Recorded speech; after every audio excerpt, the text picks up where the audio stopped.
ग्रामगीतेचे लेखन हा त्यांच्या जीवन कार्याचा अत्यंत महत्त्वाचा टप्पा आहे. ग्रामगीता ही राष्ट्रसंतांच्या वाङ्मय सेवेची पूर्तीच होय. खेडेगाव स्वयंपूर्ण व्हावे, संपूर्ण गाव सुशिक्षित सुसंस्कृत व्हावे, ग्रामोद्योग संपन्न व्हावे, गावानेच देशाच्या गरजा भागवाव्या, प्रचारकांच्या रूपाने गावाला नेतृत्व मिळावे असा महाराजांचा आयुष्यभर प्रयत्न होता.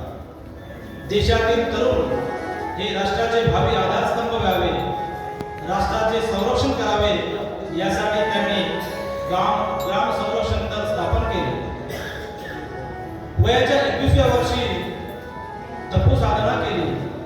न भूतो न भविष्यती असा सालगरणीचा महायज्ञ केला. आरती मंडळाचे श्री गुरुदेव सेवा मंडळात रूपांतर केले. चिमूर आष्टीच्या स्वातंत्र्य संग्रामाचे ते क्रांतिनायक झाले. एकाच दिवशी 1000 ठिकाणी ग्रामगीता ग्रंथाचे प्रकाशन केले. 18 देशाच्या समितीचे ते सल्लागार सदस्य होते. 125 गावात आदर्श ग्राम योजना त्यांनी राबवल्या.